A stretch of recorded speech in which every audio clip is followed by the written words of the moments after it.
Thanks, everybody. I'd like to introduce Pat Carr from the Central Ag Research Station, based out of Moccasin, Montana.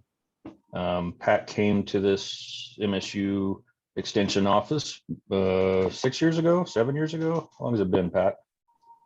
Just it'll be the start of the 7th in January. Okay, nice.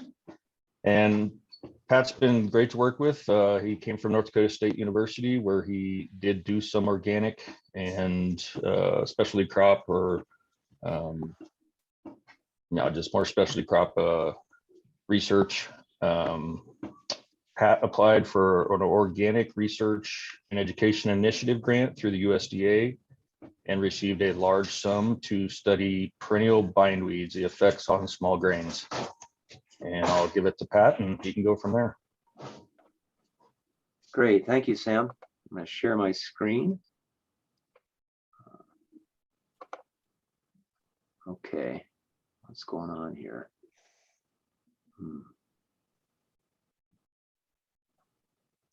You're sharing your just your screen, not the PowerPoint. Okay.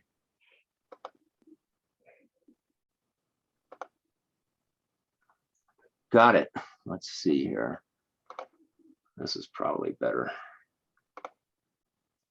Oh, Yep. you can see my slides. Indicate to what extent do you agree with the following statement? Great. Okay. Well, good. All right. So thank you, Zach, for helping me out. Would like to start with just a quick knee-jerk reaction of what you think about this statement. Do you agree with it? Do you disagree with it? Or are you not sure? If you could just all let us know what you think. Not going to spend too much time on it.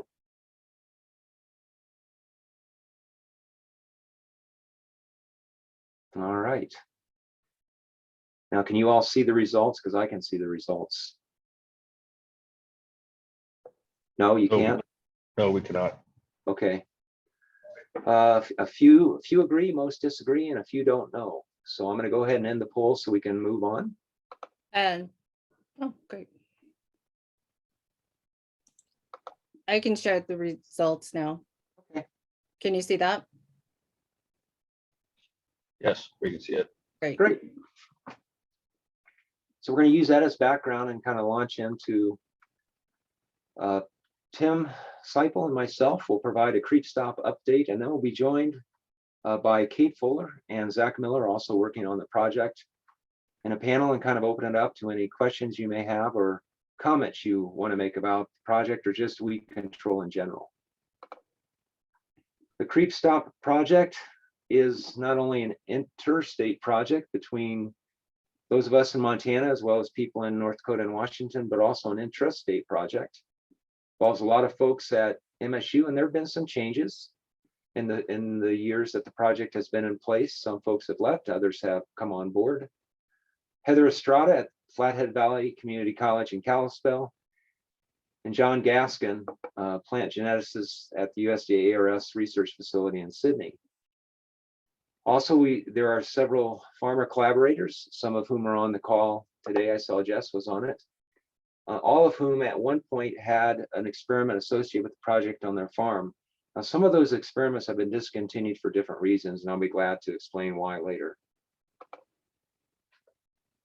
For those of you who aren't familiar with it, and for those of you who are familiar with the project, just to familiarize yourself again with the objectives or to see them for the first time, we have three.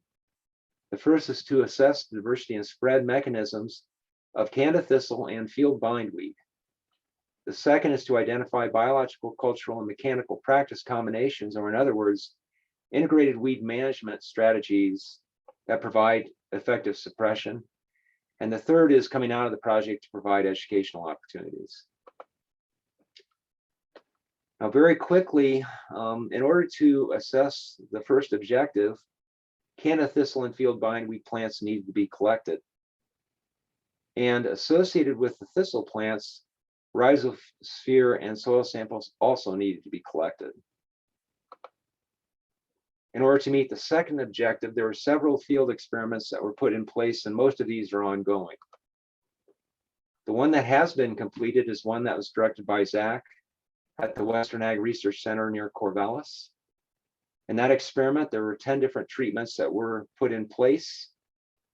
A few in the slide you see before you, treatments 5 and 6, there was very little soil disturbance after the treatments were established, and those treatments were basically an alfalfa hay crop managed a little bit differently. And treatments that were very heavy tillage intensive, for example, treatments 7, 8, and 9, where there was a lot of tillage performed up to the final year of the project, where spring wheat was grown across all of the treatments. And that the focus on Zach's study was really on the effectiveness of those treatments in regards to field bindweed. A different study located at the Central Ag Research Center near Moccasin and at the Fort Ellis Research Farm in Bozeman incorporated 8 treatments. And some of these were pretty similar. They reflected some of the same thinking that was in the study coordinated by Zach, where treatment 1 was a treatment with very little soil disturbance, and alfalfa was grown, a forage crop was grown, to treatments 8, where no forage crop was represented, and during a 2-year fallow period, very intensive and extensive tillage was performed. Not the kind of thing that we would ever recommend. So there was a gradient as you move from treatment 1 to 8, from very little soil disturbance, heavy on forages, to 8, where you went to no forages and very, very heavy tillage. In addition to these 8 treatments, or I should say on top of these 8 treatments, at both Clark and Fort Ellis, they're managed under conventional tillage, where inversion tillage is practiced. For example, a disc is used. To a reduced tillage system where no inversion tillage is performed, and for example, at Clark, a lot of the tillage is done using a wide sweep, where they're really on the surface isn't a whole lot of disturbance. So in fact, there's actually 16 treatments in the experiments at Clark and Fort Ellis. On the farms, 4 of the treatments corresponding to treatments 1, 4, and 7 on the previous slide, or as shown here as 1, 2, and 3, are in place or were in place. So we have treatments in common across all the farm sites and all the research sites in Montana. And then we're really not going to talk too much about it, also in Washington and in North Dakota. On the farms, there was a 4th treatment that was really what we called farmer choice, where the farmers told us what they wanted to see in the plots for the first 3 years of the study. Then Zach, again at the Western Ag Research Center, or coming out of the Western Ag Research Center, and also Heather Estrada, have put in place a study where there's a high value vegetable crop grown in the last year of the study. And there are 4 treatments prior to that vegetable crop, that common one being grown, as you can see here. Treatment 1 has a rye Austrian winter pea green manure grown. In treatment 2, it's very heavy tillage intensive again. Treatment 3 is really the focus is on using a tarp for suppression of bindweed, and in treatment 4, it's a combination of the green manure crop along with, or the cover crop, along with the tarp. In addition to really looking at a lot of mechanical practices and some strategic grazing by sheep in the reduced tillage treatment at Clark and at Fort Ellis, and then also some cultural practices like different crop rotations. Jed Eberly and Dan Chichinsky, we're working with Tim Seipel, are evaluating the use of maybe a rust fungus for Canna thistle suppression. So prior to putting in place some of those treatments, surveys were done, thistle densities were established, and where the fungus was occurring naturally, those infection locations were noted. So what have we done up to the present? In regards to objective 1, all the Canada thistle plants and field bindweed plants have been collected not only in Montana, but also in the other 2 states. DNA analyses of those plants is occurring right now as we speak, and a lot of that has been completed. The targeted completion date for all of those plants is in spring 2022, so just a few months from now. And then that portion of the project should be done. Then the data will be analyzed and papers will be prepared. So we should really have a pretty good feel for what we know about that by summer.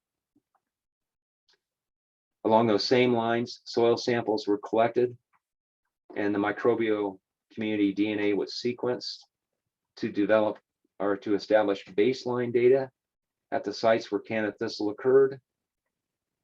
And then we'll collect at the end, Jed will collect at the end of the study to determine the impact of treatments, looking at the baseline measurements relative to the microbial DNA sequencing when the study is done in terms of treatments. Also, DNA sequencing has been completed on thistle rhizosphere microbial communities across thistle genotypes at the beginning of the study, with the idea that we'll do the same thing at the end. In terms of the field experiments that I quickly went through, the 4-year field bindweed springweed study directed by Zach, as I said, has been completed. A paper is being written as we speak, and I think the intent is to have that paper published in 2022. And Tim will be talking about some of those data as well as Zach. Whoop. The 3rd year of the 4th year Canada thistle springweed study at the CARC was completed this past year. The final year of that study will occur in 2022. The 2nd year of that same experiment was completed at Fort Ellis in 2021. There were some challenges when the study was first established, so it was reestablished again in 2022. And the 1st year of that 3-year high-value vegetable crop study was completed in 2021. In terms of the inoculant work, the fungus inoculum was collected from multiple sites. Infections were established and are being evaluated. In addition, thistle response to mowing versus tillage was compared with plants both being infected by the rust and plants that were not infected. Doggone it. And greenhouse studies were completed looking at the impact of rust on Canada thistle competitiveness with various crops. So all that work has been done. In terms of education, obviously there'll be a lot more education as the study matures, but this past spring, webinar was provided via eOrganic, and there were quite a few folks who participated in that webinar. So that kind of gives you background on where we're at, and I'm going to hand the baton over to Tim as I start to cough so we can get to results. Again, it was funded and is being funded by the USDA, and we're very grateful for the funding.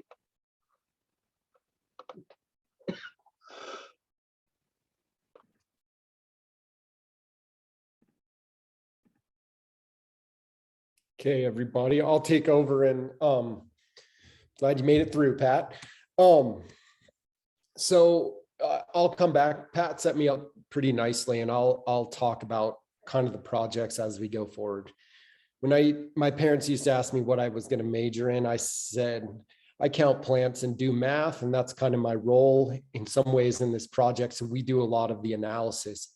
I'll talk about field bindweed first. I'll talk about Fort Ellis and the Central Ag rotation studies, and then I'll come back and talk about the integration of biocontrol and sort of some collaboration that we've established and integrating it into systems and its promise.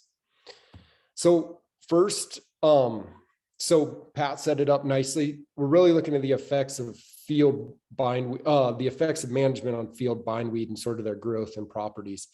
And Zach can answer, and Kirsten can answer questions in the end about some of the specifics. They'll join the panel. And then Kara Hedinger is the graduate student who's working on it. And myself, I answer people's R questions. That's an open statistical language. So Pat set it up pretty nice, and he had more details in the 10 treatments that went on at the Western Ag Research Center for the original, for the start of this study. And so really these are on a spectrum from most soil disturbance to least soil disturbance, and somewhere between 4 and 7 in there. It's hard to necessarily rank them, but thinking about this role of disturbance is really interesting for the population dynamics and the results that we'll talk about. And then a few other population sort of dynamic things that I think are important to take in. So 1 and 2 were really intensive treatments. 9 and 10 were perennial alfalfa crops, whether it was taken decertified or was number 9, and number 10 stayed in organic certification. The stuff in the middle, we can let Zach talk about it in a bit, and I'll come back and I'll talk about some year-to-year variation in the data set a little bit. So in addition to sort of counting the density, measuring the population dynamics, how much growth was there or how much decline was there, Zach and Kirsten also did some soil testing in the year before everything went into hard red spring wheat in the last year as sort of the check. And they did sort of the basic soil testing. We send it into AgVise just like most other people do, and we get some of these parameters. But in addition, they looked at the slate stability test, which is a measure of aggregate stability of the soil in response to these treatments. So now, I really like to look at graphs. So if you guys, put something in the chat if I blow by it or don't understand it, or I talk in too complicated graph form. So here's what we have going on. These are the densities. So this is the number of plants per given area, and it happens to be 72 square meters, which is not a real intuitive number, but they're all the same, so we can make comparisons across them. So first, when Zach and Kirsten started the study, you can see they actually planted these chunks of bindweed into the plots. So it was a young population. And the population kind of got established in 2016, 17, and 18, even though we had some of these different treatments. And there's a time lag in there before things really start to separate in time among the treatments. But you can see really starting in that 2018, 2019 year, things really began to diverge. And what comes out of the results is the intensive till and the alfalfa both really kept the bindweed abundance low, or at least in the status quo. So sometimes management in this situations is we can't wait too long. It's not necessarily, we can't go out with the herbicide and spray it all out and tabula rasa, wipe the slate clean. So sometimes when we take on these management things, we have to really think of, we need to be prepared in that time lag phase, and that phase before populations really start to expand. But tillage and alfalfa kept those low, whether it was the conventional or the organic. But the annual crop treatments, the cover crop and the grazing treatments, had really larger increases in bindweed abundance. So that green line is the rye cover crop till treat. They're kind of get mixed up in there. The darkest green is the livestock one, I think, that's in there on the very top. So it had the largest population growth rate. And then some of the other cover crop reduced till plots also had really large population growth rates in the later years of the study. So I think those are important take-home messages to bring with us. Let me see if I can click and there we go. So these are the population, these are the rates of growth of the populations among all the different treatments. We calculated it year to year, and then we calculated in the very last column on the right what the rate was between 2017 and 2020. So that's the overall growth rate. And there's some so I should say, if it's 0 or negative, it's a declining population. And if it's a positive number, it's an increasing population. And obviously, the higher the magnitude of the number, the larger the population increase. So let's look at that last 17 to 20 period. And we can see those are the 2 intensive till treatments, reduced the bindweed. They had negative growth rates. The conventional alfalfa and the organic alfalfa also had negative population growth rates. So they were declining. So these worked as sort of strategies in this experiment to keep the populations low. In the middle of the disturbance gradient, there's more variation in there. So the wheat cover crop till had a really high growth rate, as did the grazing cover crop, positive 2.3. But if you look in the individual years, there's some variation in those individual years in there.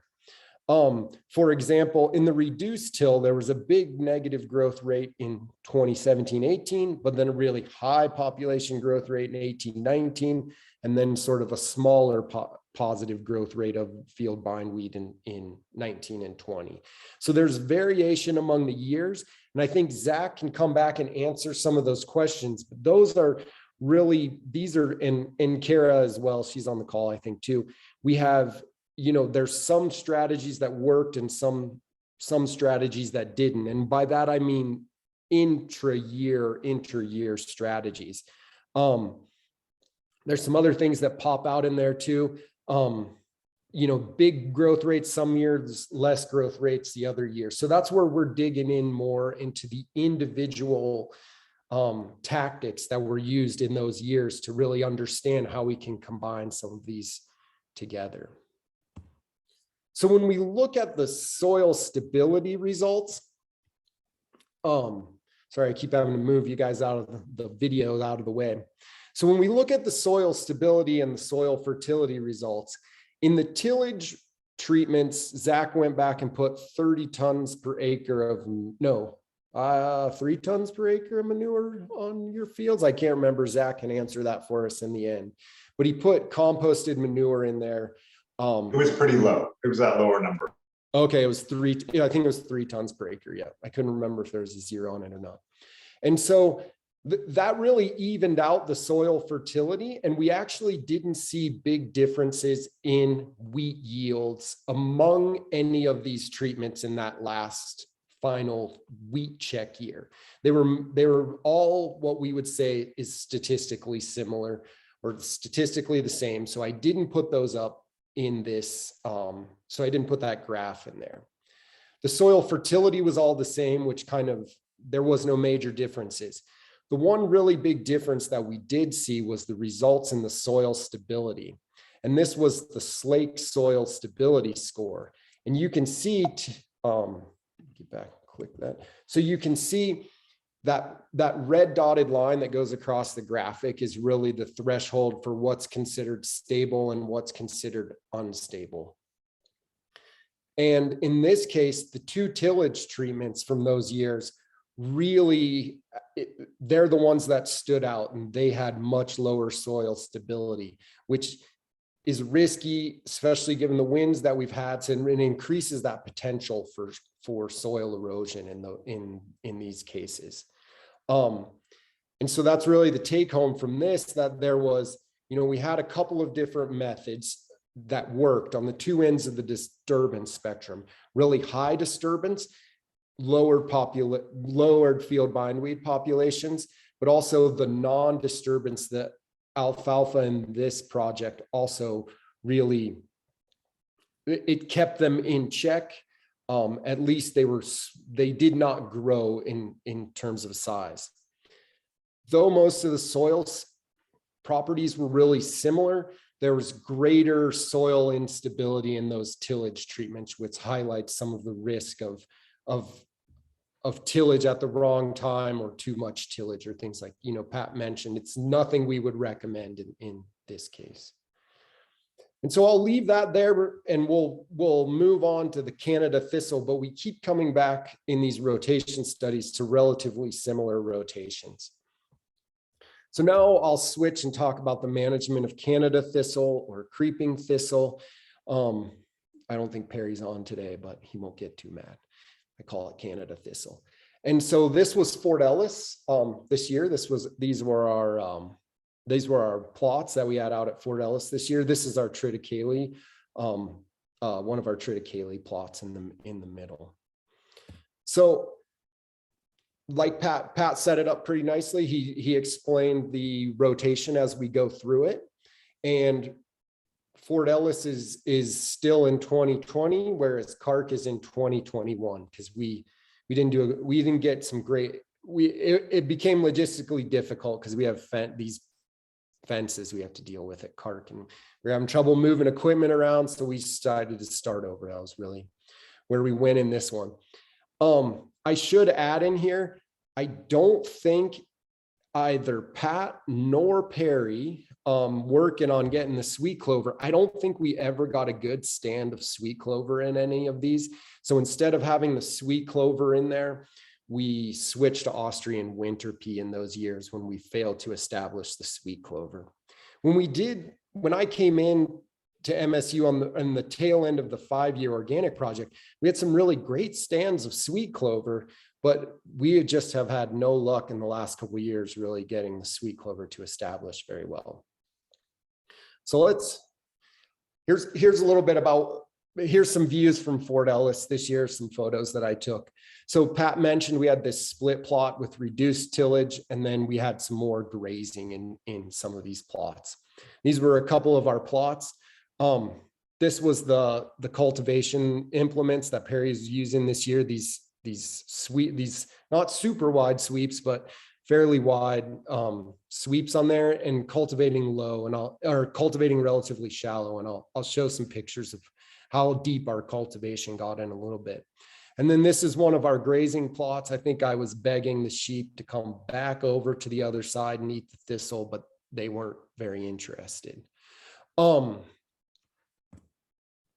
so we're really working on this idea of integrated weed management. There's not ever going to be a single tool or a magic bullet that's going to work on these. So we really have to combine these tactics together.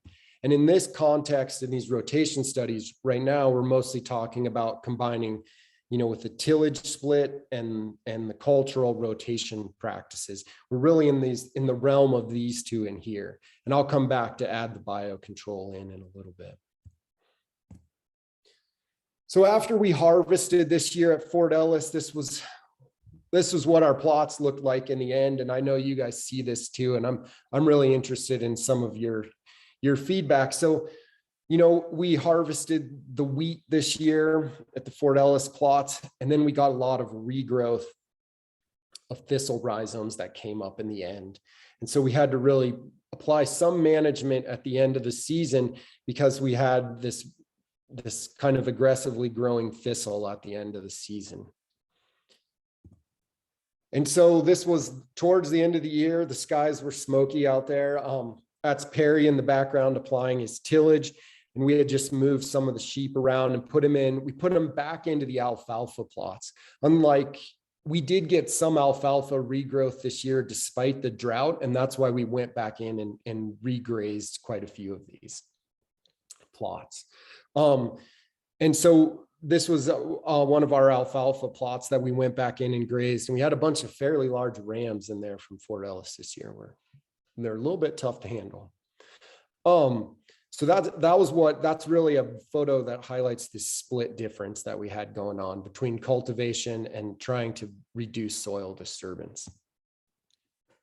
Here's another photo of Perry applying cultivation treatment into some of the plots. Everything's up obviously, so you can see everything, but we did fairly shallow cultivation. And this is what it looked like when we cut that thistle off. So you can see on the left over there, that last chunk, we're cutting it probably an inch or two below the surface and removing that thistle regrowth when we applied those this year. And so obviously there's Dan, and we played thistle archaeologists at Fort Ellis, where we sort of dug up the rhizomes and to see how deep these rhizomes were at Fort Ellis. And so you can see on the photo on the left is the same one that was the last slide. So we're cutting down a couple inches, but really the horizontal rhizome of our populations, that spreading root down there, it's about a foot or a little more below the surface before we get into the spreading rhizomes. So it's tough to manage. If you talk to people in other parts of the world who are farming organically, I know a fair number of people who deal with it in Central Europe in organic farms. And really what they end up going to is they'll cultivate at 5 to 10 centimeters, so that few inches. Then they'll go all the way down to 20 to 25 centimeters, even more, so about a foot with a mold bore plow. So that's how other people handle it. For us, it's just not feasible to really put the mold bore plow in there and cut some of these rhizome sections up. Another view of the grazing, trying to convince the sheep. This was earlier in the year. This was our first grazing application that we applied. You know, they ate the flower buds off. We had trouble really getting them to take a lot more out in the grazing portion, take a lot more of that biomass out in the grazing portion. Even if we left them there for a while, they just weren't too interested in it. They did like the flowers. Example of one of our triticale plots this year, we actually had a pretty good stand. I don't know if you guys, how well you guys can see it, but the plot end is like actually through the middle. Oh, and this is the old margin where it was fallow last year. So the crop was actually larger on that end there. So here's the results from Fort Ellis, and just a reminder that we're only really, we're a year behind. So we have 2 years of data in this. And the graph is showing the amount of thistle biomass that we had.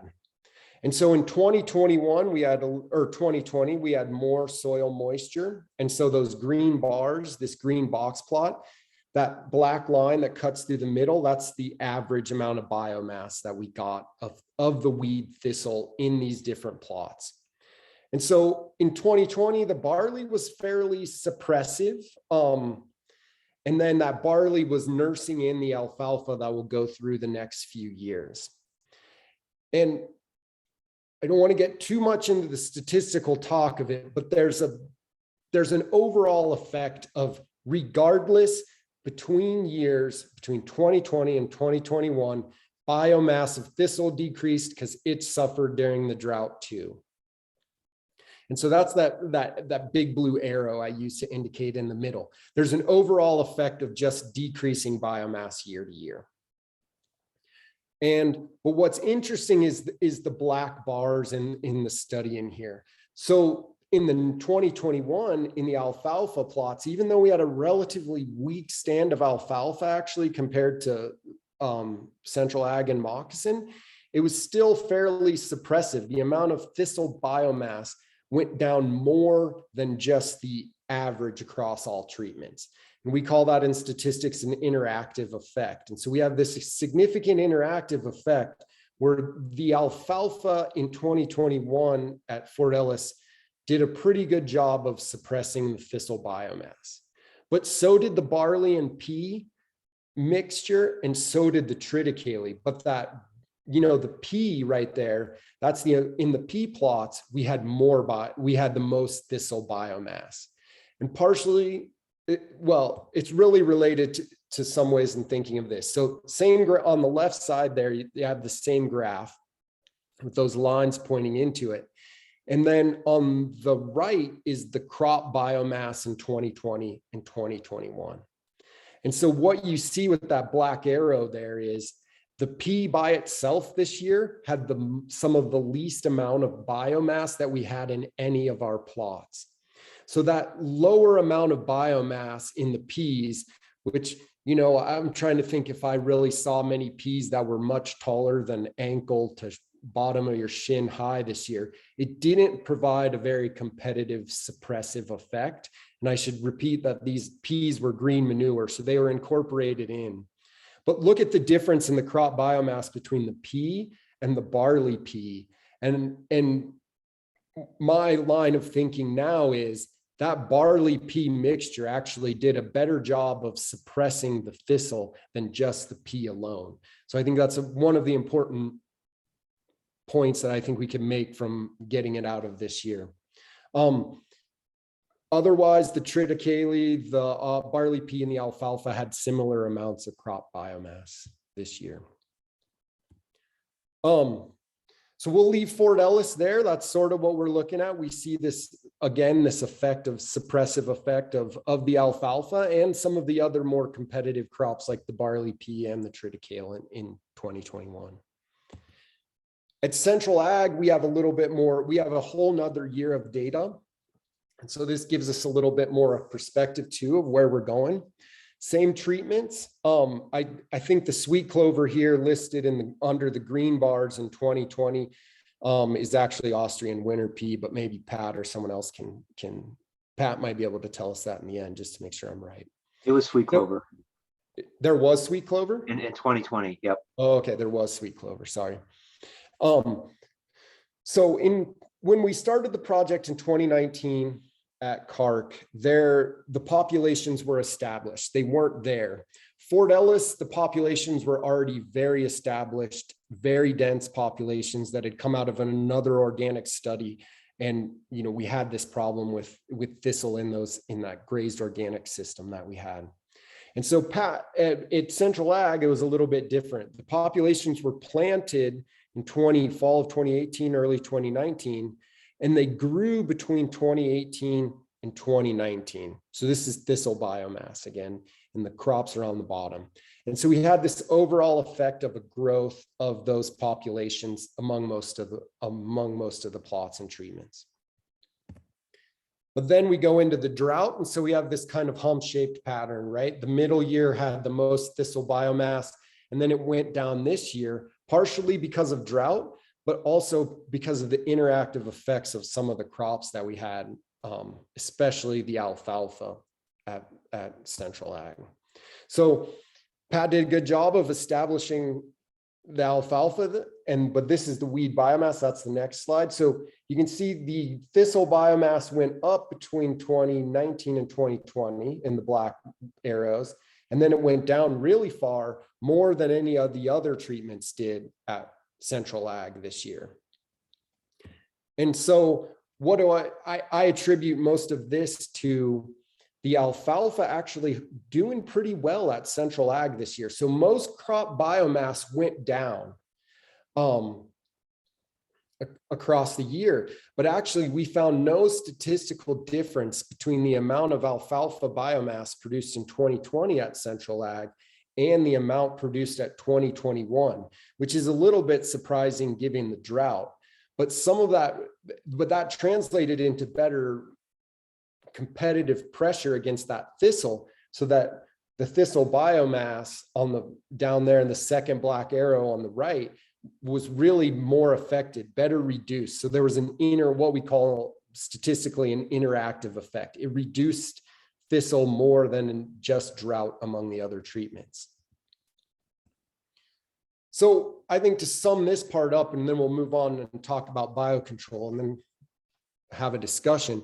Alfalfa can prevent population growth of perennial weeds from what we're seeing across our studies.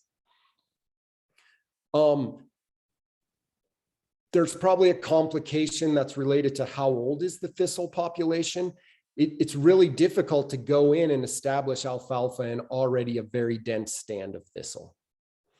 And so I would say that time lag period, when you first start to see thistle, or when you're thinking about your rotation, that's the time to incorporate the perennial crop in there, the alfalfa or maybe sandfoin or something like that. That's the time to do it. If you get too far along and the population is very established, I don't think that the tactics work quite as well of putting the perennial alfalfa in there.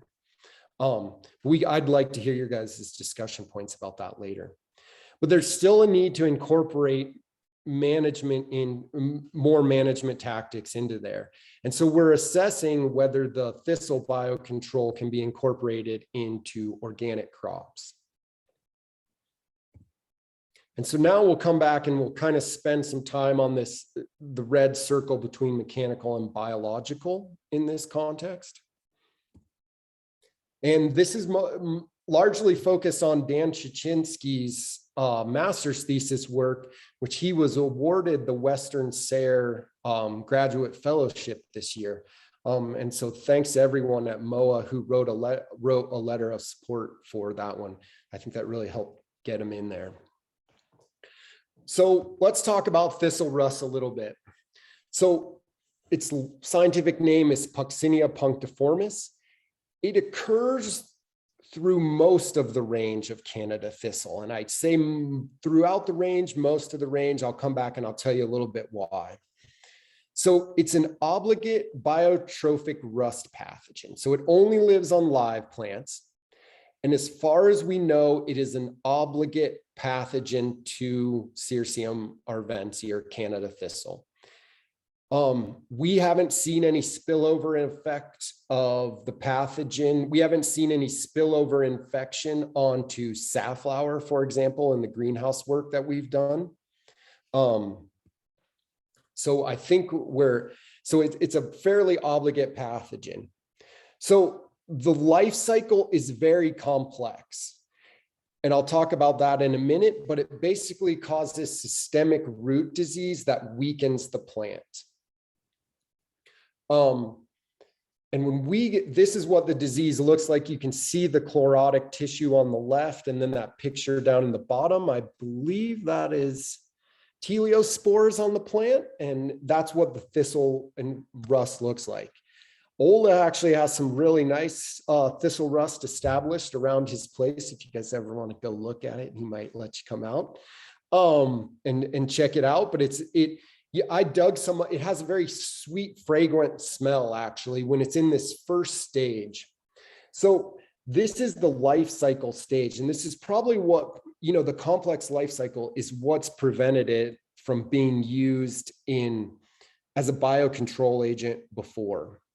And so in the early spring and summer, we look for these very orange freckles and spots. And that's this stage 1 on the graph. That's the spermaceous stage. And then it goes through and it actually changes the number of chromosomes that it has. It's either haploid or diploid, depending on which life stage it's in. But we go out and look for it in spring, early summer. Mid-June seems to be a pretty good rule of thumb to go out and look for it in Montana. It then goes through, as it keeps growing, it goes through stage 2 and stage 3, making Uridia spores. And then we come back in stage 4 and collect these teleospores that are down here. And those different black and white dots indicate the genetic material being passed around.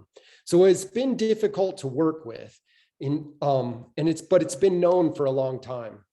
So this is the spermatia stage. This is what it looks like when we go look for it in June usually. This is actually you can't collect these spores and use it to inoculate other plants. It won't take. But it's the time to identify it. And the orange spores on the lower leaf surface, it actually has a very sweet aroma to it. It smells a lot like the flowers of Canada thistle. I got some from Ola's back in September, and I was driving home in the car, and it was really sweet smelling the whole way home. It was interesting.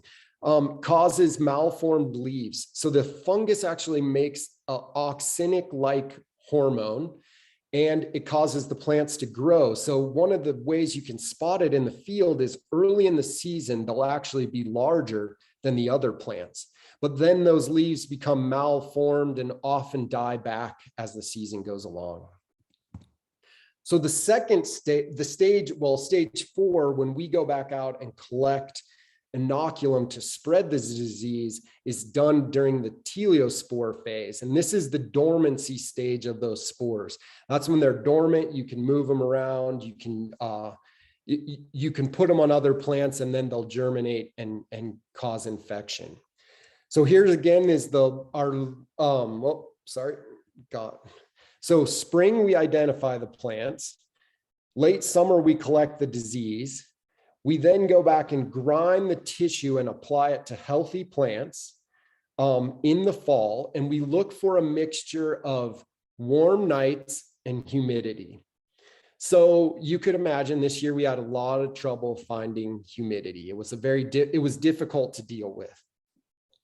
So we're always looking for when to go back and do that. Then we apply the effect in the plants, then get a systemic infection and eventually begin to die back.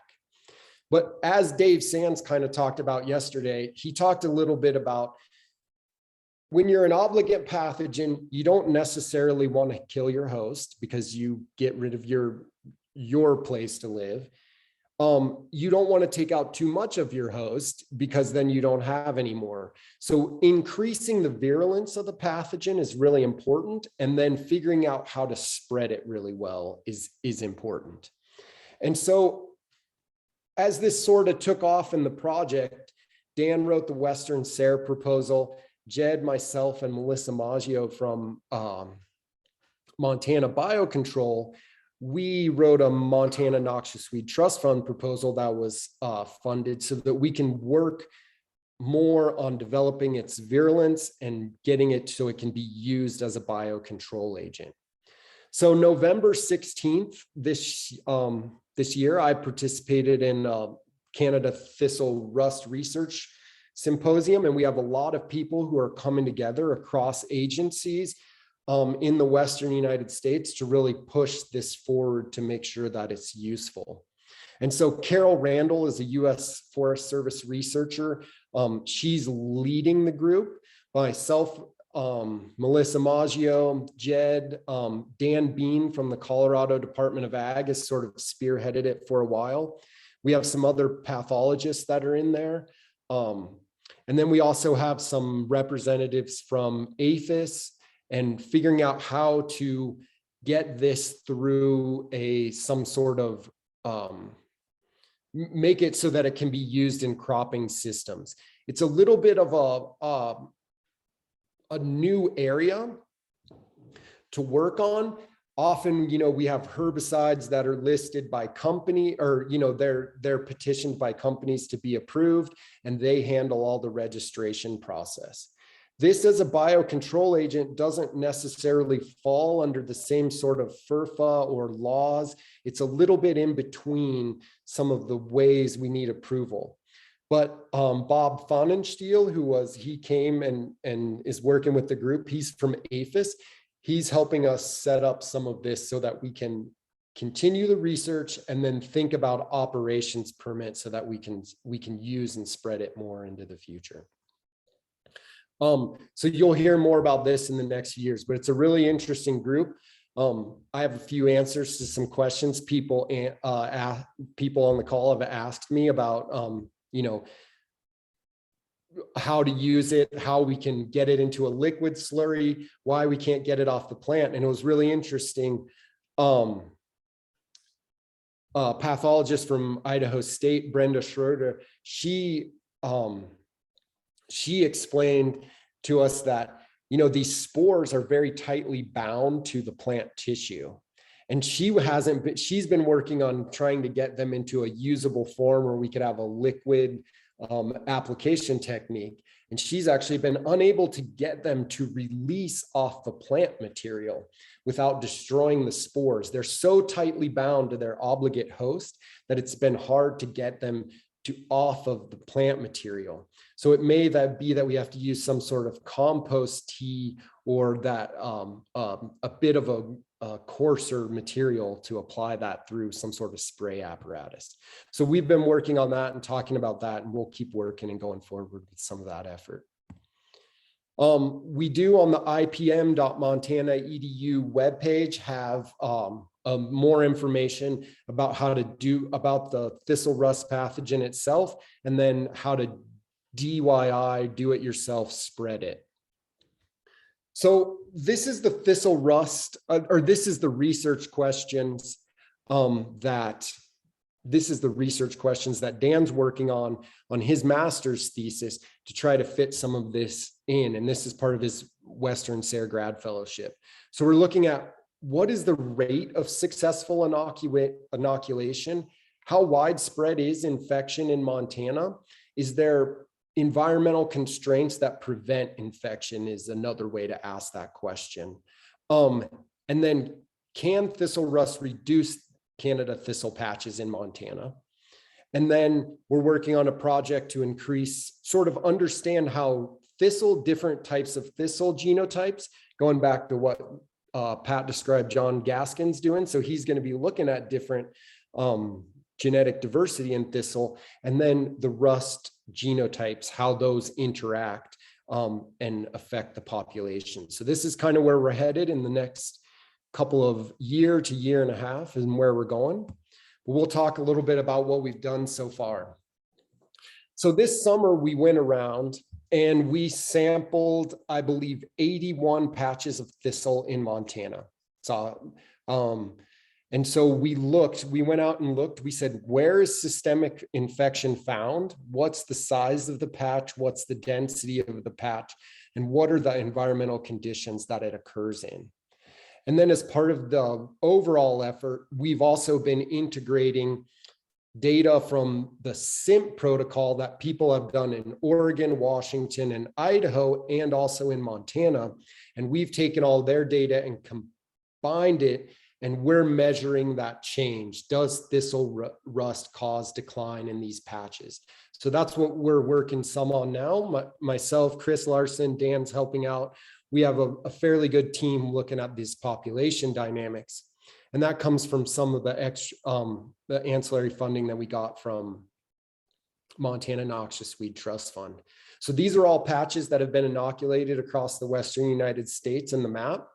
And we're going to keep monitoring those and looking for those. So this is, the graph in here is by year and not necessarily by infection. But what we found is thistle rust is fairly common in montane elevations. So that would be forests, kind of open forests, meadows, you know, the middle of the high woods, we'll say. It's fairly common. We found it in a few places in cropping systems around Great Falls, Shonkin, around the Gallatin Valley, in a few other places. But it was interesting, basically a line from Lewistown to Billings, sort of cutting across Montana sideways. We did not find any thistle rust infection to the east. I think we found a little bit at the Heinbaugh farm up north of Chinook, but that was really the furthest north and east that we found it in the state of Montana. Now, we don't necessarily know if it's an environmental constraint yet, or it maybe wasn't spread to the region or things. So we actually did 51 inoculations this fall in and around Montana, where we're trying to determine the success. So we can hopefully figure out if there's an environmental barrier to being able to spread the rust. We're also doing these thistle surveys, looking at change in thistle density over time when you have healthy versus infected thistle patches. And this is some of the stuff that Jed's really working on, but you can use your phone on this Canopia app to make measurements of how that changes over time. This is what some of the data ends up coming out to look like. You get a cover estimate. So we can go back and resample lots of our populations and say, do we see a decline over time?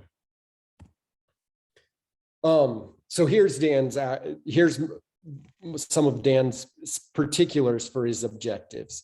So Dan's looking at tillage. Does tillage or mowing help or hurt or have no impact on the spread of the thistle rust in our fields?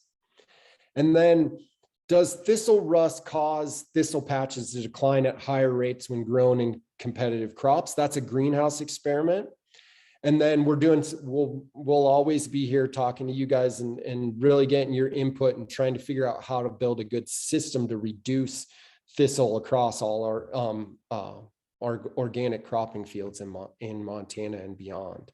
So that'll be our extension work. So this is Dan's study that he's doing out at Fort Ellis. And there was the plots that we didn't end up using the next year when we restarted. And so we had good maps of thistle density.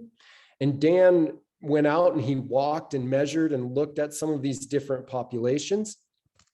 And so the rates of thistle infected rust is the colored, And then the brown versus tan is a split between mowing and grazing. And so we're really comparing, you know, what is the 4 levels: symptomatic mowing, symptomatic disking, asymptomatic mowing, asymptomatic disking. How does that affect the population dynamics? And we have a forage barley and a winter triticales 2021. And I think next year we're going to have a hard red spring wheat in the next part of the rotation. So this is a little bit of what it looked like in between the years. And then here's the 2 years in comparison. It's kind of a hard thing to measure and change because and this came up in the discussion with the Forest Services, these patches morph and move and change. And so it's really hard to go back and make really good measurements sometimes, but Dan's done a lot to sort of push this forward. And these are his maps from 2020 and 2021. We have the different fields. And you can see actually, well, maybe you have to kind of look at the camo colors, but we had an increase in thistle rust. So thistle density went down across Fort Ellis this year just because of the drought. And we actually saw asymptomatic patches had fewer stems than symptomatic patches. And that may go back a little bit to how the pathogen works. It wants to establish itself in the most dense area it can find with the most host. And so it may be establishing best in those patches, and that's why we see a little bit of this confounded result. But the thistle abundance, rust abundance really went up this year between the patches. So in both of them, they went up. We didn't find any statistical difference between disking and mowing, and we think they're both do a pretty good job of moving them around. We'll see how it ends up coming out next year. But so far, we didn't see a big difference between incorporating either mowing or disking on the amount. They both, and we're in a good trajectory of increased density at Fort Ellis. What we hope to see in 2022 and 2023 now is those patches where you have systemic infection. We hope that we see that those decline. So Dan's working on a greenhouse study, and I should put a plug in for Monday. The graduate students, I believe in the evening, are gonna do a little symposium again. There's a whole lot of presentations. Dan and Kara are going to be leading it on Monday. And Dan can present some more of this data, and Kara will present more data too as we go on the Monday session. So here's what the design kind of looks like. We have thistle grown in monoculture, we have crop grown in monoculture, and then we have inoculated versus non-inoculated patches. And this is that image is what it looks like in the greenhouse. You can see that chlorotic yellow sort of thistle in there. You can see the systemic infection. And this is what the data is looking like. This was trial number 1 that Dan conducted in the greenhouse. And when if you look at the 2 black arrows down there below, so we grew it in monoculture, then we grew a hard red spring wheat, then we had a forage pea in there, and then safflower in the end.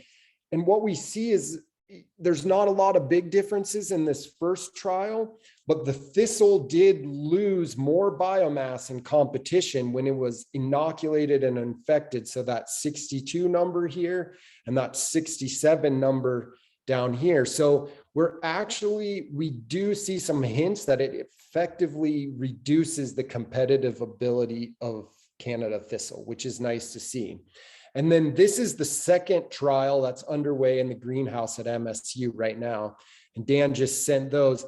And if we look at the end, it's on this trial 2, we're getting, so this is a whole different set of plants and re-inoculation. Over here in the blue bar, we're actually seeing some pretty good reduction in thistle. So percent weight reduction, 61% when it's grown in competition with spring wheat and it had the disease versus 32%, and 76% reduction in thistle biomass compared to the monoculture when it had the disease and it was grown in competition with forage peas. So I think they're promising signs in there that we can actually reduce the competitive ability of Canada thistle in our organic cropping systems. And so this just gives you, so this is the thistle biomass out of this second trial. And so you can see the inoculated polyculture is the smallest in there. So when it's grown in competition and it has the systemic infection, it definitely does not make as much biomass, which is encouraging to see. It also lowered the thistle root density, or the mass of those roots actually, which is nice because most of the thistle biomass is below the surface, not above the surface. So if this is going to be a successful way to increase to better thistle management, we really want to see it affect that root system. And that was something we also talked about with the Forest Service during that thistle symposium. So in summary, systematically infected thistle seems to be less competitive. 20% of inoculated plants showed symptoms in the first year, and we keep getting better and better at that, and we'll push that a little further forward. And we'll see where it goes from there. So here's just the thistle biocontrol work that's ongoing. So we've shown it has some potential. There's logistic challenges to working on it, but we have this team in the Western United States now that's really interested in it. And we're glad to be a part of it so that we can kind of push this forward to make it into a more viable biocontrol agent. There is actually only been one fungal biocontrol agent ever produced in the US before, and it was for dyer's woad. And so we don't have a lot to go on, and this is relatively novel in that. Dan's going to be working on his master's till 2023. I'm working with APHIS on the permitting, and we're trying to figure out with APHIS and some of the other team to figure out where that might go, and then how that might fit into the OMRI certification. We have some greenhouse experiments where we're going to try to increase the virility, or at least find more virulent pathogens, and then or genotypes of the pathogens. And we're going to be continued to monitoring and development of thistle rust as we sort of go forward. And I'll always be there talking to you guys and talking. So yeah, so I think this is our Interstate collaboration team with all the people that's on it. Overall for the project, I thought that I'd just bring that up again. It's a good group of collaborators. And then as a follow-up question, we wanted to ask the same question again in the end. So to what extent do you agree with the following statement? And Jamie will load the poll up again. And we can decide if we agree or disagree, and we'll see if maybe how our answers have changed.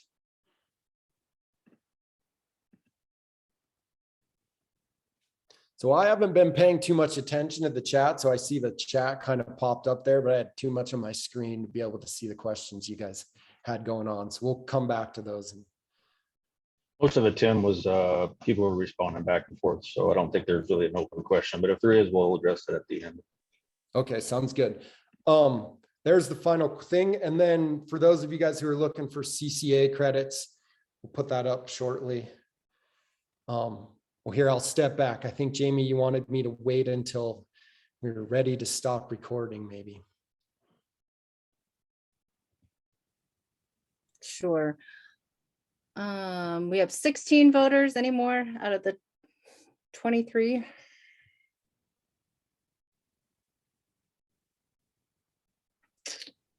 I will share the results. I'll also be sending out a link for a survey as part of this project. So if you could please return that too, or participate in it. So Pat and Tim, how do you feel about the second results?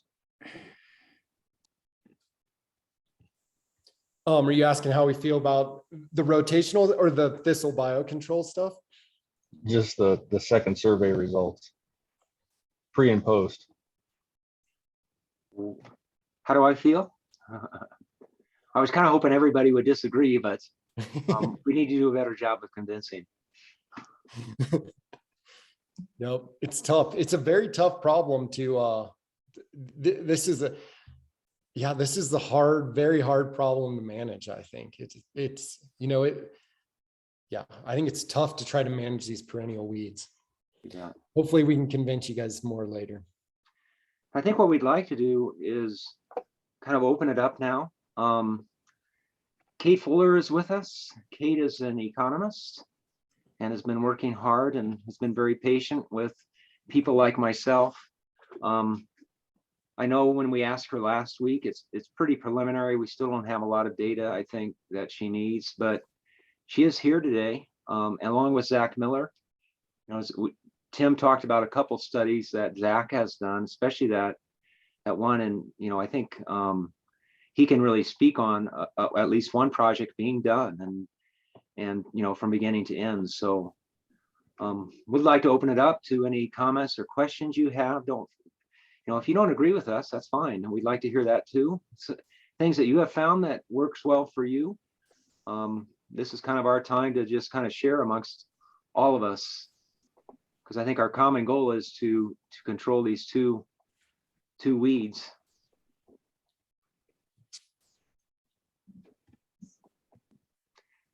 I've got one question if nobody else is going to ask, so I don't want to hog other people's times, but very quickly, if you could, I noticed, Tim, when you were presenting Zach's data, and I don't know if I haven't seen this before, and you don't have to go back to it, but if I remember right, when you were looking at the increase or decrease in bindweed over time, if you looked at the organic alfalfa treatment and the conventional alfalfa treatment, and I think it was the as we got close to the end, it wasn't across all years, but towards the end, if you looked at the organic treatment, bindweed actually increased.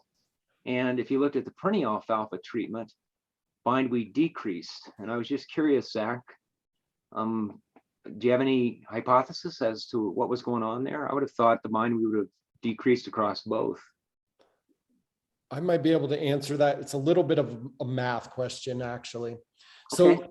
when you have really small numbers of plants, and then you get a slight increase, even if it goes from 10 plants to 15 plants, then that positive number will be large. But if you think about if you had 200 plants and you went to 500 plants, so it's the measure that we're using of this population growth rate change is very sensitive to the amount that you have there. So if you go from 1 to 10 or, 100 to 1,000, that would give you pretty much the same number. Sure. Okay. Thanks. So it's really a number. So it was low, but there was a small increase in there. Sure. Thank you. And to get back to the main point, we wanted to compare those two because I've gotten that question. I'm sure many of us have gotten that question, whether it's worth decertifying and getting a spray in, and overall, it was not worth it. We had similar control whether or not we used a conventional herbicide or not. Alfalfa on its own, just like what you were seeing in the trials at Carc and Fort Dallas. It's really fighting perennials with perennials is the big take home, I think, at this point. Ole, looks like you got a question. Yeah, I just want to commend you all for amazing, great work on all this stuff. It's very cool to see it all coming together. I do have a question, and I think it's on Pat's results, because it looked like that the wheat CC, which is kind of in the middle of the 8 different treatments, was kind of on a downslope on the bindweed aspect of things. That's one question to Zach. The other thing is, you establish a new series of things. Is that established on the old land where this was just finished? I mean,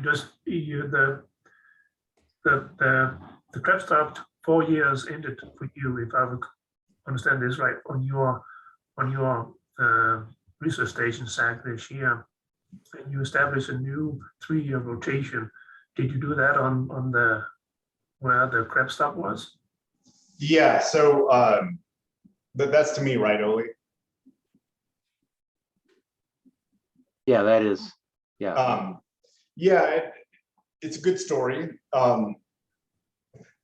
Kirsten established new thistle and bindweed populations in 2017 to do that horticultural trial where we're comparing cover crops and tarping and comparing them to and their integration and comparing them to an intensive tillage regime. And then so we established bindweed and thistle populations, and all of our treatments had pretty much eliminated the weeds by the second year. And it goes back to Tim's point of sort of early intervention having more impacts. They really don't, a lot of these perennial weeds just are much more manageable, not as aggressive in that establishment phase when they haven't really built up that root system and energy reserve underground.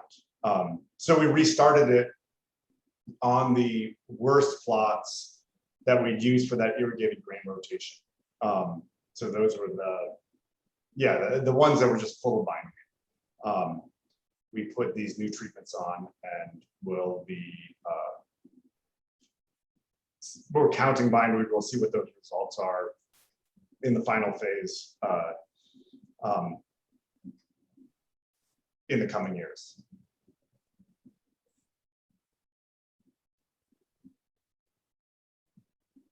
But that field has had bindweed since 2015. We planted it there and it really got well established. So it's representative of angry bindweed patches. The other thing I'd note, Tim didn't present the results there. In that final phase, we didn't grow hard red springweed, we grew kamut. And goes back to one of the other take-home messages we've seen in a lot of our organic integrated weed management trials is just the advantage of early planting dates. We planted that in late March, early April, and even though some of the plots were full of bindweed, all of them had yields of 1,500 to 2,000 pounds an acre. It was all, and there was hardly any annual weeds in it. The bindweed did take off and got to the top in some of those poor rotations, and that's some parts of that we're continuing to look at because the vigor in that final year of the bindweed was also quite different depending on those rotations. But overall, by getting it seeded early, it all yielded quite well for kamut. I'm going to break in here. I see Joseph asked a question on the chat or in the chat. Is there a plan to stack up different control strategies as part of an IPM for creeping thistle and field bindweed? What integrated options do you propose? Tim, you want to have a response to that?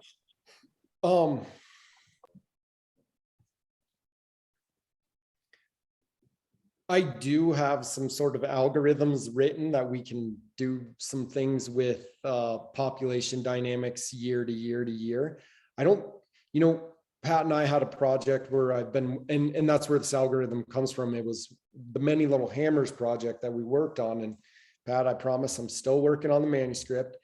But we see that, if you can stack up some of these, I hate to say lots and lots of tillage, but if you can stack up some of these things, you may have a better result behind you, or may end up with a better population dynamic result. But we currently don't have a project where we're really saying, okay, these are the best. Now let's stack them up and compare them to sort of the others in a series, in a time series, if that makes sense. I'll follow what Tim said, Joseph, and to others too. I think one of the biggest drawbacks in a study like this is funding. And so it's a 4-year study. And I'll go to, say, the alfalfa treatment. I don't know what Zach feels, but, this was our 3rd year of alfalfa, and we terminated the alfalfa going into the fall. And just watching what's happened in those plots and watching what's happened in the alfalfa stand, I think if we would have been able to leave that alfalfa in this next year, we'd see additional reductions in the thistle population. But we're kind of restricted by, you know, the grant that we're working on. And the other response, Joseph, is in a way, we were trying to do that going into this study. You know, we didn't go into great depth, but if you look at some of the treatments, they are combining cultural practices, you know, different rotations, along with tillage or less tillage and grazing. So we did try within the studies, and Zach did the same thing, I think, to try to look at some sort of integrated weed management approaches, particular to some of these studies. I don't know if that helps at all, but. Yeah, in the rotational study that we did, a lot of those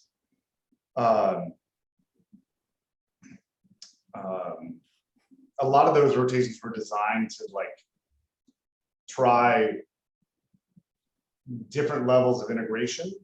And really sort of what we saw there was that tweaking small tweaks to a standard rotation by just increasing the tillage frequency during those fallow periods, or trying to plant a slightly more competitive cover crop by going with a fall planted crop versus a spring planted crop. None of those had a large difference. We are looking at those things, but like Pat said, you're constrained by the number of different things we can actually evaluate in the trial. We'll have a lot of ideas of what new rotations might be great to look at, but we are constrained.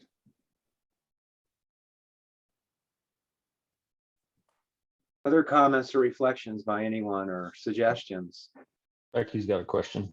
I have a thought. I don't know if it's articulate enough to be either a question or a comment, but when I sort of combine the thoughts of what Zach and Pat have been saying, and based on my very messy experience at dealing with a combination of grazing and vegetables and tillage and tarps and over a number of years, I guess the idea of stacking techniques makes sense, but I think it only makes sense if we have some guiding principles in how those techniques are working.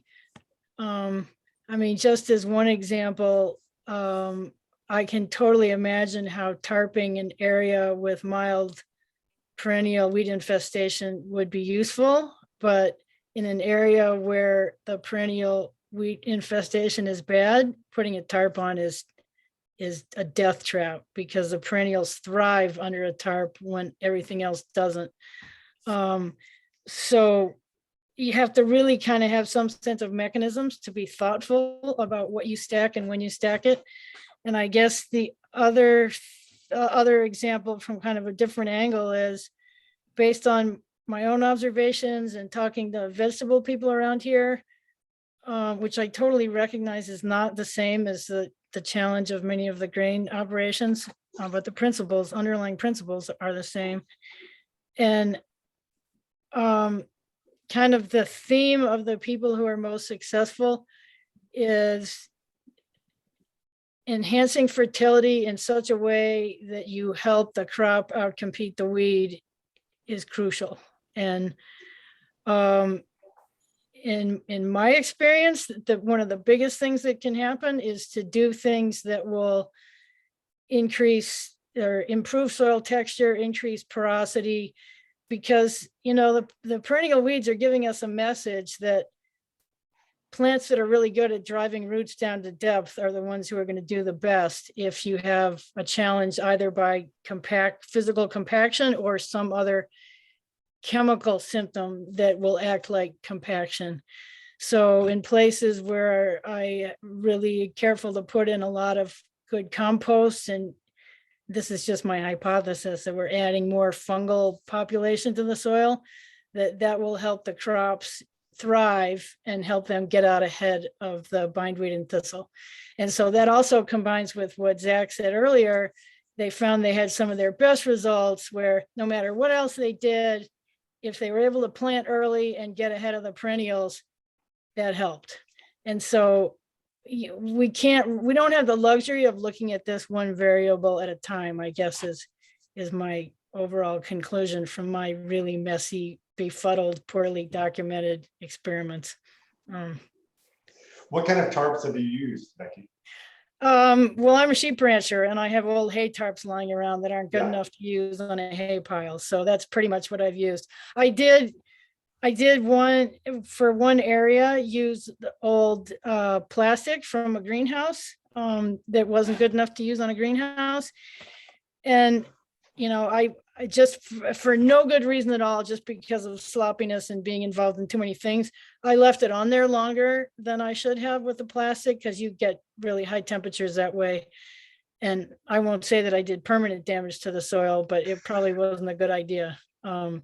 So, you know, there are a lot of tarps that people are buying specifically for solarization and coverage. I don't know that it matters a whole lot. It's really more about figuring out what you're trying to kill and what your strategy is once you take the tarp off.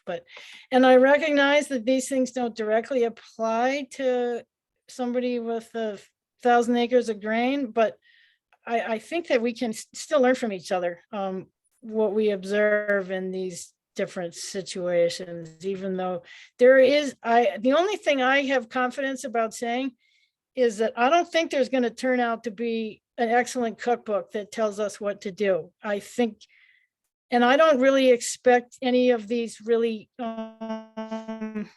studies to help yield that cookbook.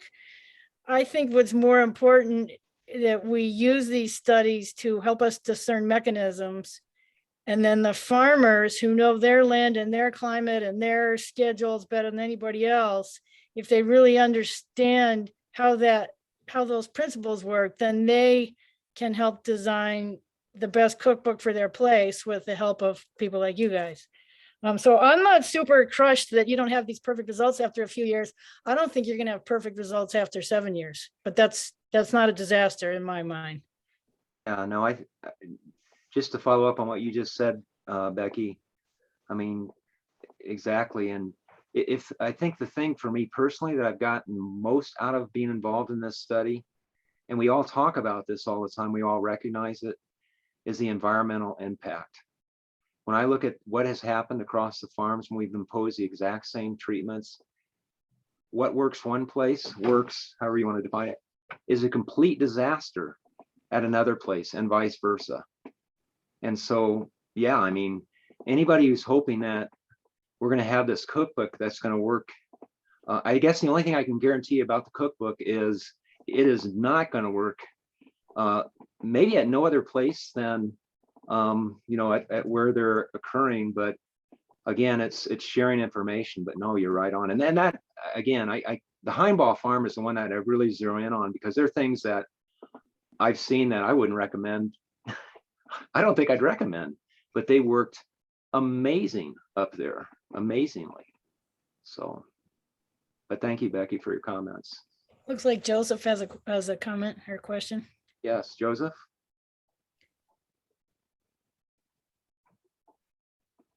That might have been in the chat box. Doug, I noticed, he's got his arm raised and is waiting patiently. Go ahead, Doug.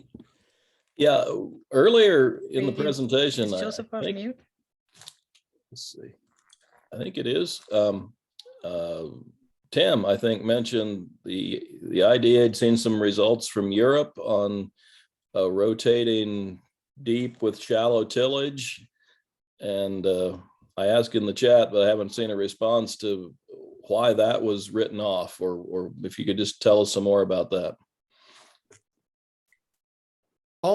That's just my experience. And I know that there's a couple of handbooks out of Central Europe for managing these weeds. And I've had some, and maybe Ola can add, but you know, mold borer plow, I just don't know that we use, I don't know that we use mold borer plows in Montana. I mean, maybe We do.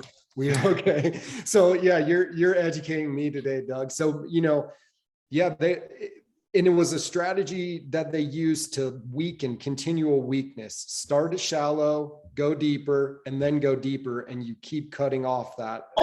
little bit, and that's been a relatively successful strategy for Central European organic cropping systems. And that was one of our intensive tillage treatments, was shallow tillage during the growing season, and then a moldboard plow in the fall, with the idea that you're breaking those rhizome fragments up into smaller pieces and then burying them to a depth where most won't be able to have the energy to come back up. Yeah. But that was Well- also the one that looked like a beach by the end of the 2 years of fallow. I mean, walking across it, you could tell when you were in one of those, not only was there very little bindweed, but it completely decimated that soil structure. Yeah, well, 2 years of fallow will ruin anything. Yeah. So the Ollie? moldboard plow in Europe is very, very common. And it's used conventionally and organically, so to speak. And you go down those 20, 25 centimeters as a common thing. And it does help on the perennial weeds, not only kind of the thistle, but all the perennial weeds you're dealing with there. And that's why that is implemented. But you're looking at a lot higher rainfall, 25, 30 inches. And moldboard plowing on smaller fields makes sense there, but over here it does not. I mean, I wouldn't dream about doing it here on a large scale, because you'll end up in North Dakota. So it works from that perspective because you're down disturbing that root.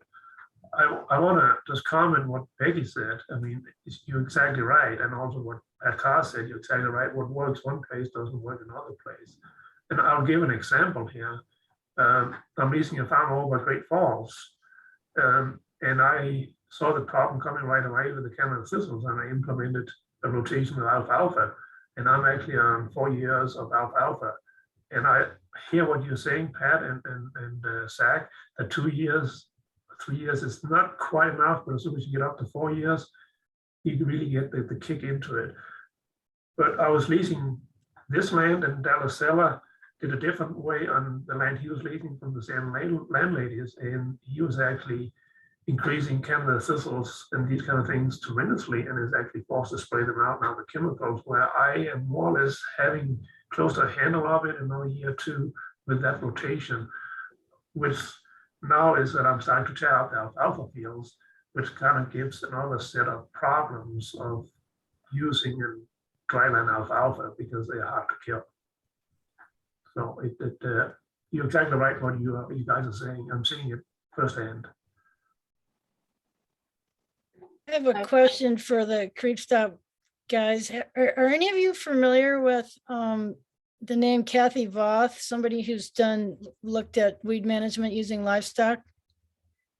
It's not completely different, but it might be something that could be combined. She's done a lot of work where she literally will spray a salt solution and or molasses onto bad thistle patches, and then she'll come in and get the cattle to first of all be attracted to it and also trample it, and then that's good prep for some of these other management tools. So it's just another way in which site-specific games can help.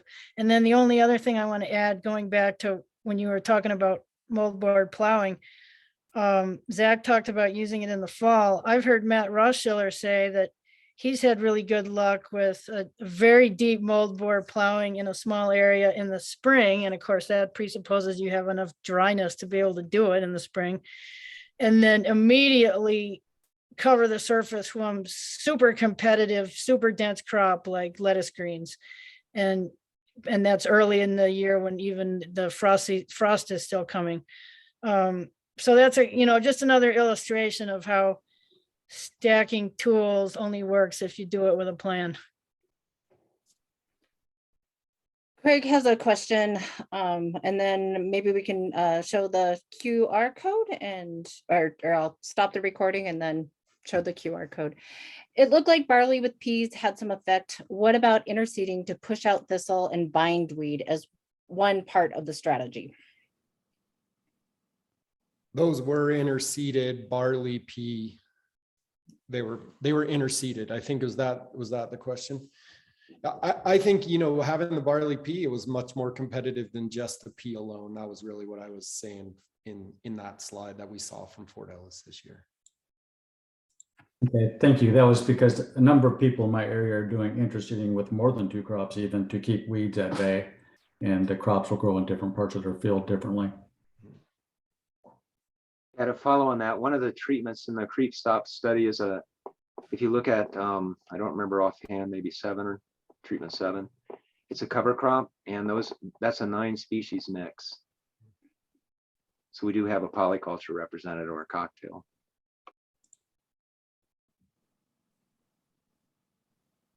That was a very sad looking crop for us this year at Fort Ellis. I think we got some flea beetles that got in there, and yeah, that was a tough cover crop mixture we had in there this year.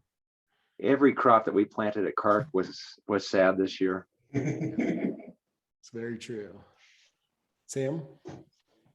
So I just want to make one comment. As we go into the last year of this study, all 7 plots will be planted to wheat. Is that correct, Pat? Yeah, that's right. Okay, so I'm just kind of sharing with the group here. OAEC has asked Pat if we can have samples of all wheat samples off of each one of those 7 plots, because we have a very defined rotation, a very historical growing practices for those, and OAC wants to do some testing on the 7 different plots with that wheat. As simple as NIR, moisture protein, to some rheology stuff with dough testing, and then we'd like to work further with MSU on some nutrition testing on that. But I just want to make people aware of that.